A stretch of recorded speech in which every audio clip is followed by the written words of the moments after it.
Totoo, ako si Kristo mismo ang may pahayag sa Lucas 12 sa talatang 49 hanggang 51. Ang magiging dahilan ng pagkakahati-hati ng sambahayan ng Israel. Ngunit marami ang nahulog sa kamalian ng pagkaunawa. Kaya ang sinabi ko ay minamasama. Ngunit ano ang banal na layunin ng aking pagparito at pagbabalik sa kasalukuyang daigdig? Ang pagkakahati-hati ng sambahayan dahil kay Kristo. Naparito ako sa lupa upang magdala ng apoy at gusto ko sanang magliyab na ito. Ngunit bago ito mangyari, may mga paghihirap na kailangan kong pagdaanan at hindi ako mapapalagay hanggat hindi ito natutupad. Akala ba ninyo ay naparito ako sa lupa upang magkaroon ng maayos na relasyon ang mga tao? Ang totoo, naparito ako upang magkaroon sila ng hidwaan. Mula ngayon, mahahati ang 5 tao sa loob ng isang pamilya, 3 laban sa 2 at 2 laban sa 3. Kukontrahin ng ama ang anak niyang lalaki at kukontrahin din ng anak na lalaki ang kanyang ama. Ganoon din ang mangyayari sa ina at sa anak niyang babae at sa biyanang babae at sa manugang niyang babae. Kapag nababasa ito ng mga tagapagturo ng kautusan o ng sinuman, ay dumarating sa kanilang kaisipan ang pagkalito. Ako na si Kristo, di umano pala ang magiging sanhi pa ng pagkakahati-hati ng sambahayan ng Israel. Minamasama nila ang aking mga ipinapahayag na kanilang mga nababasa.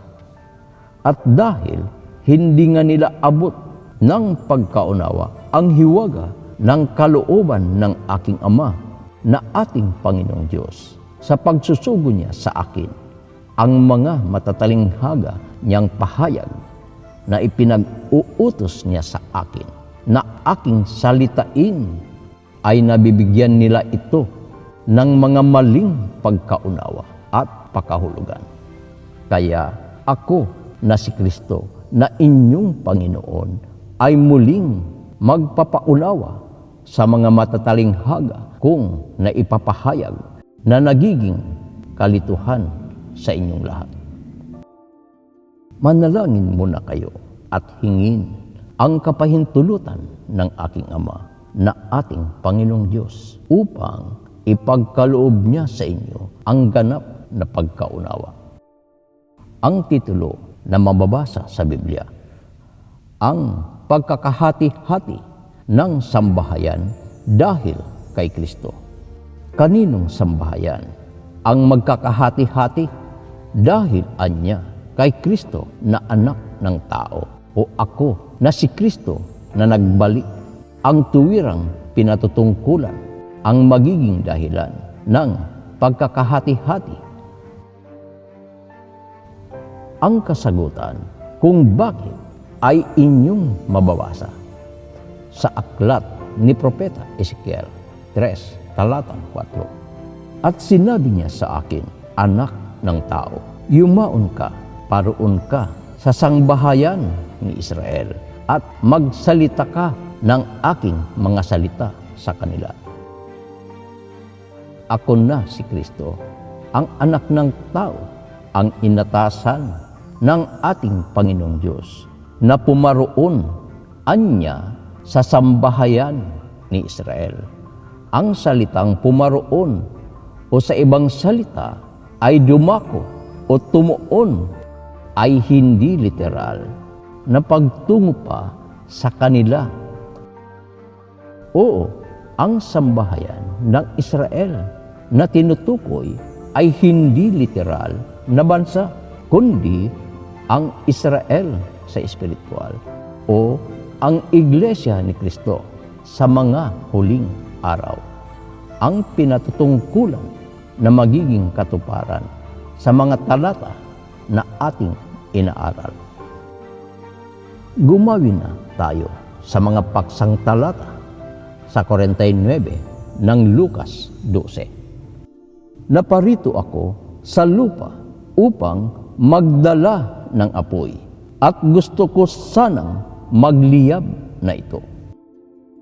Dapat na maunawaan ninyong lahat kung saan ang aking pinagmulan bago ako naparito sa lupa.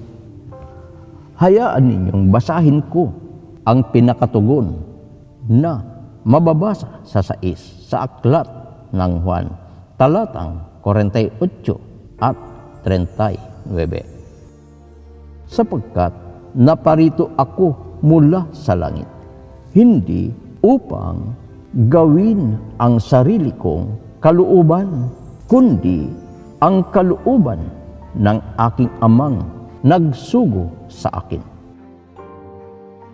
At ito ang kalooban ng nagsugo sa akin, na huwag kong pabayaang mawala ang kahit isa sa mga ibinigay niya sa akin.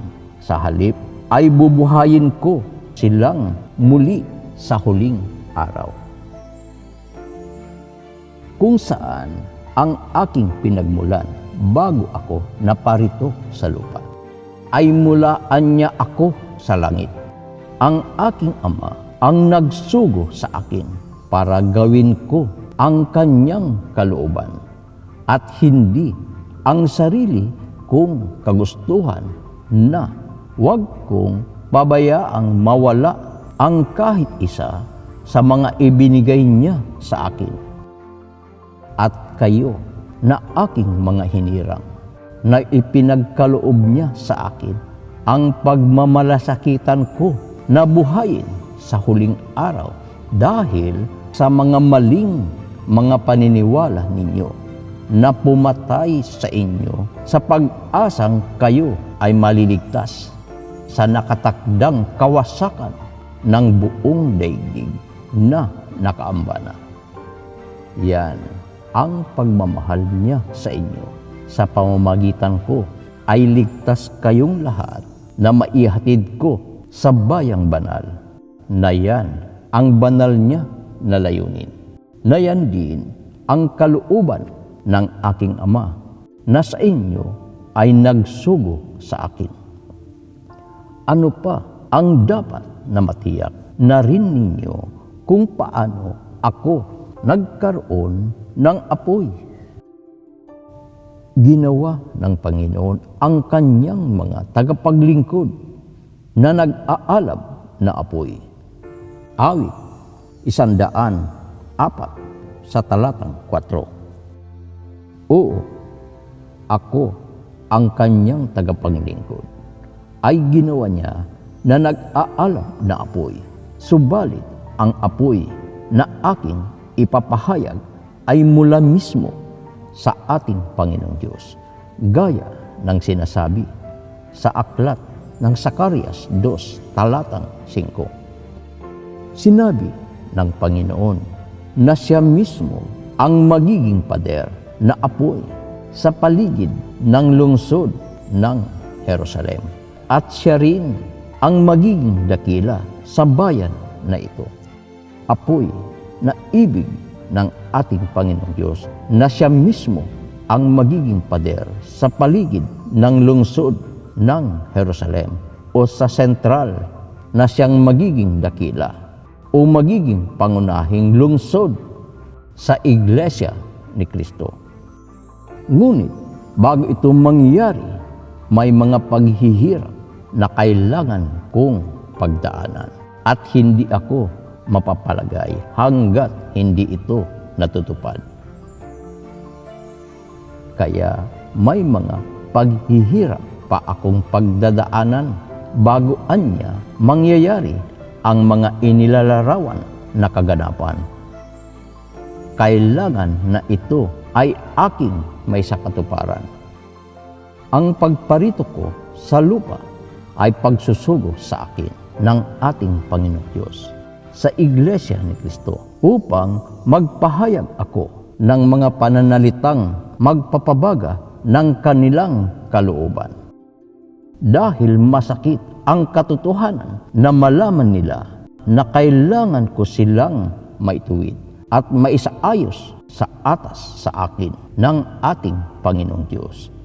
Kaya nga, akala ba ninyo ay naparito ako sa lupa upang magkaroon ng maayos na relasyon ang mga tao? Ang totoo, naparito ako upang magkaroon sila ng hidwaan. Oo, naparito ako para magkaroon ng hidwaan ang mga tao sa sambahayan ng Israel. Yung maayos na relasyon nila sa pakiwari ng iba, na yung inaakala na tama pa ang ginagawa nila. Subalit, dahil sa mga hidwaan nila, hindi na naaayon sa kalooban ng ating Panginoong Diyos, ay yaon ang aking pinakamisyon ng aking pagbabalik, na kailangan na maisaayos ang kanilang mga damdamin at paniniwala. Kaya sarili ko bang pananalita ang gagamitin sa sambahayan ni Israel, na yan ang Iglesia ni Kristo? Liliwanagin ng talatang ating babasahin ang kaukulan ng inyong Kristong Panginoon na anak ng tao na muling nagbalik at naparito sa kasalukuyang daigdig. Ezekiel 3, talatang 4 hanggang 6. At sinabi niya sa akin, anak ng tao, yumaon ka, pumaroon ka sa sangbahayan ni Israel at magsalita ka ng aking mga salita sa kanila. Malinaw na may atas sa akin ang ating Panginoong Diyos na magsasalita ako sa sambahayan ni Israel o sa Iglesia ni Kristo. Oo, magpapahayag ako ng mga salita ng ating Panginoong Diyos at ako na anak ng tao ang kanyang inutusan. Kaya kung salita ng ating Panginoong Diyos ang kanilang tatanggapin, ang tanong, dapat ba ito na inyong masamain? Ano ba ang dapat na inyong maunawaan? Sapagkat ikaw ay hindi sinugo sa isang bayan na may ibang wika at may mahirap na salita, kundi sa sangbahayan ni Israel. Hindi ako sinugo na anak ng tao sa isang bayan na may ibang wika na mahirap paliwanagan, sa dapat na pananampalataya mayroon sa sambahayan ng Israel o sa Iglesia ni Kristo. Subalit, nakalulungkot, itinuturing nilang kasiraan ang aking mga ipinapahayag na mga salita ng ating Panginoong Diyos. Hindi nila ako kinilala. Hindi nila ako sinasampalatayan na isinugo ako ng aking Ama. Kaya dahil diyan, mula ngayon, mahahati ang 5 tao sa loob ng isang pamilya.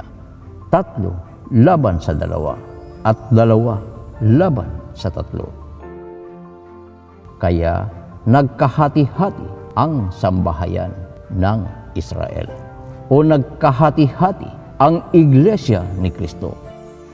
Nagkampi-kampihan, kaya nagkabahabahagi na ng kanilang pananampalataya.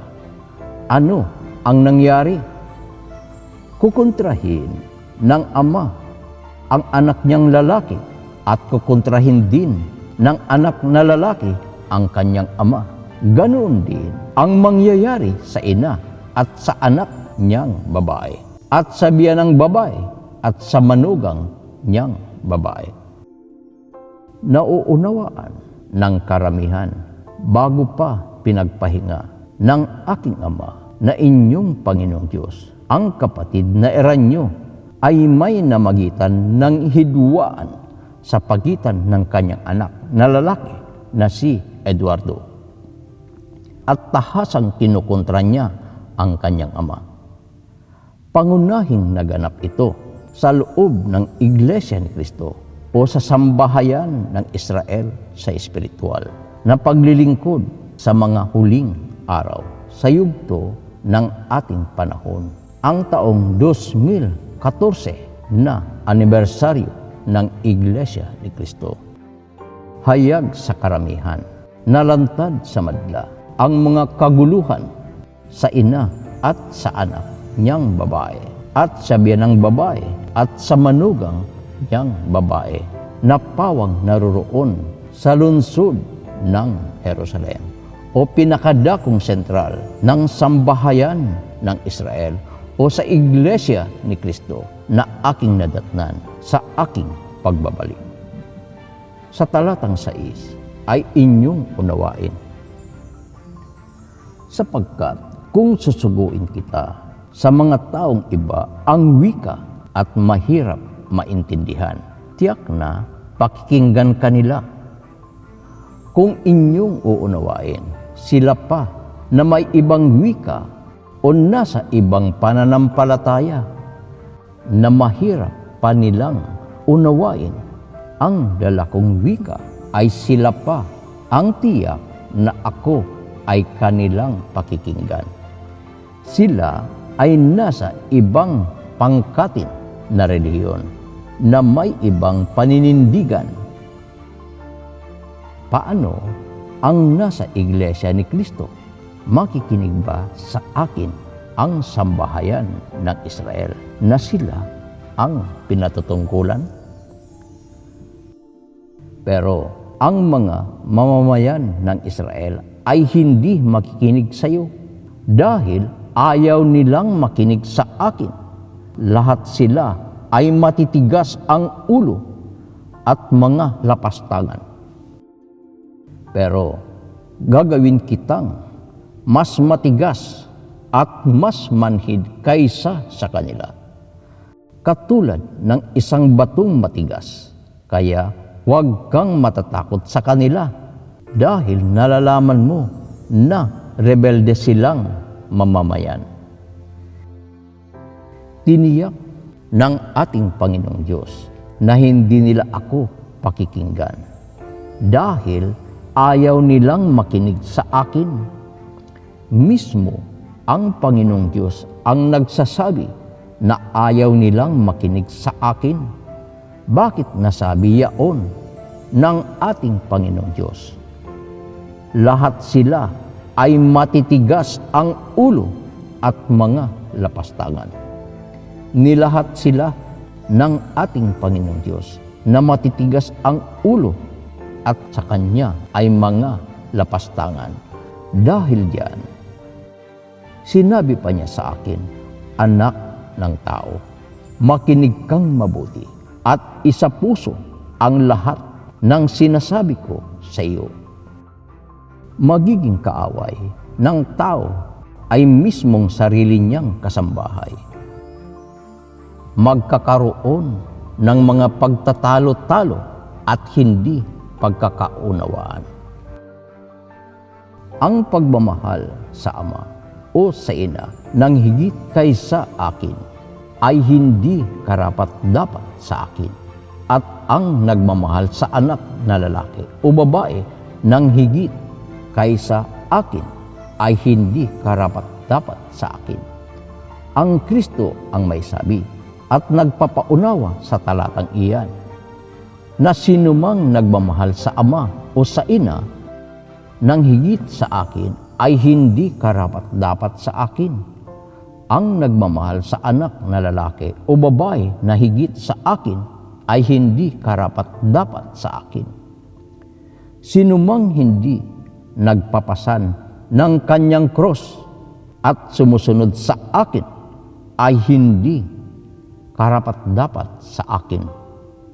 Sinuman anya hindi nagpapasan ng kanyang krus o hindi gumaganap ng kanyang obligasyon na iniatang sa kanya ng ating Panginoong Diyos ay hindi karapat-dapat sa akin.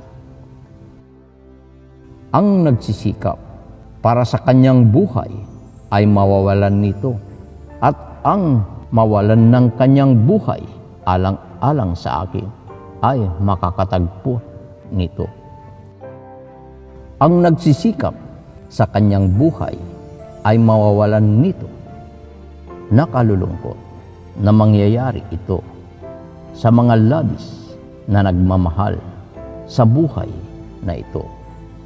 Ngunit ang magtanggi sa kanilang sarili dahil sa katapatan ng pagsunod sa kalooban ng aking Ama alang-alang sa akin ay makatatagpo ng buhay. Deuteronomio 30 sa talatang 19 at 20. Sa araw na ito, tinawag ko ang langit at lupa na naging saksi kung alin dito ang pipiliin ninyo, buhay o kamatayan, pagpapala o sumpa.